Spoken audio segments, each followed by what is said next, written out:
हाँ, भगवान सहन शक्ति प्रदान करते हैं। एक बार माधवदास बाबा जी को संग्रहणी रोग, जो बार बार शौच वाला होता है, तो अब 10-20 शौच हो जाए तो आदमी ढीला ही पड़ जाए। उनके कई दिन से शौच हो रही थी, तो आंख खुली तो देखा एक नवकिशोर बालक पीताम्बर का साफा बांधे शौच की लंगोटी बार बार समुद्र से धो के ऐसे फैला रहे, सूखी लंगोटी कमर में बांध रहे। बाबा ने देखा, रे ये तो श्री भगवान है स्वयं। उनका प्रभु आप क्यों? तो बोले तुम्हारा कोई और है क्या? उनका प्रभु आपके सिवा तो कोई नहीं। तो कहा जिसका मेरे सिवा कोई नहीं होता तो मैं ही स्वयं सेवा कर। भगवान के कितने पार्षद हैं, जय विजय, कितने महान, लेकिन भगवान पार्षदों को आज्ञा नहीं की, आप स्वयं आकर। तो माधवदास बाबा ने कहा प्रभु आप प्रारब्ध नष्ट कर देते। मान लो आपको सेवा ही कर ली थी तो ये शौचे का रोग ही हटा देते। बोले नहीं, सिद्धांत का पालन करना है। हम तुम्हारी सेवा कर लेते हैं, तुम प्रारब्ध भोग लेते हो, शरीर छूटेगा, हमारे धाम आ जाओगे। अगर प्रारब्ध बचा तो फिर अगला जन्म होगा।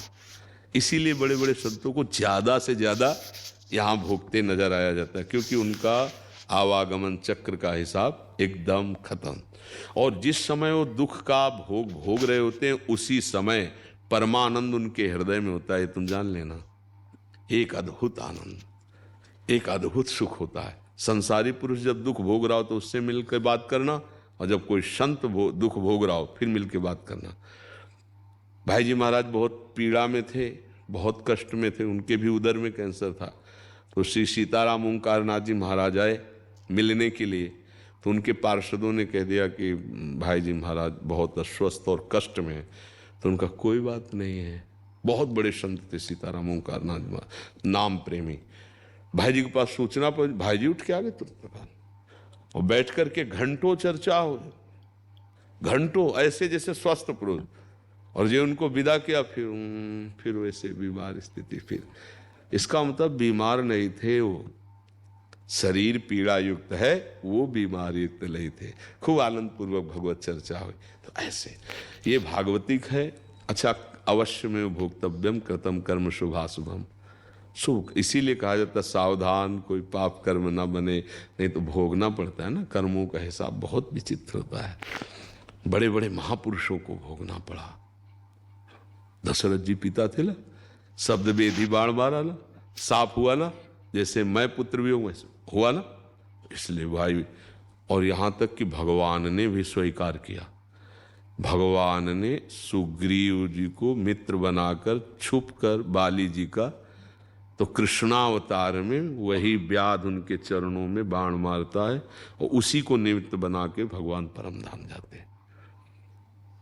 मतलब कर्म इतने प्रबल भगवान ने बताए, वो ही मिटार दे तो मिटार दे, और मिटारते हैं। अनंत जन्मों के हैं, अगर हम करोड़ बार जन्म लें और सब अपने कर्म भोगें तो नहीं निपट सकते। ये तो उनकी कृपा है कि ऐसे जरा जरा बिंदु बिंदु दे के भगवा करके सब साफ कर दिया। अब चलो हमारे धाम, हमारे समीप खेलो, हमारे घर में रहो चल करके। तो भगवान की कृपा। इस राष्ट्र को समझे, दुख से उबे ना, घबराए ना, भगवान से कभी ये ना मांगे कि हमारा दुख मिटा दो। भगवान से ये प्रार्थना करे कि जिसमें हमारा मंगल हो वो विधान करो। यदि हमें दुख दो तो दुख के सहने की सामर्थ्य दो, यदि हमें विपत्ति दो तो उस विपत्ति को सहने की सामर्थ्य दो, और उस समय मैं आपको भूलूं नहीं, भाई इतनी करो। फिर आप देख लेना, हर विपत्ति आनंददायक होती है भगवान का स्मरण चल रहा है। पर अगर पाप कर्म होंगे तो ये बात ही नहीं समझ में आएगी। पाप कर्म से मन मलिन हो जाता है, मन घबराता रहता है, कल्पनात्मक भय, नाना प्रकार की चिंता, आगामी भय, पीछे किए हुए जो कर्म हैं वो अपने को बहुत त्रास देते रहते हैं। जब हम भजन करते हैं तो आगामी भावना दिव्य आनंदमयी, वर्तमान आनंदमय, तो हमारा जीवन सुखमय हो। इसीलिए सबसे प्रार्थना करते हैं कि भाव बने न बने, समझ में आवे ना आवे, राधा राधा राधा राधा, ये तुम्हारा मंगल कर देगा। नाम जो है, नाम जपत मंगल दिशि दशहु, दशों दिशाओं में कहीं भी देश विदेश कहीं भी हो, राधा राधा राधा राधा राधा, तो प्रभु कृपा करेंगे तुम्हारा मंगल हो जाए। समझ पा रहे हैं?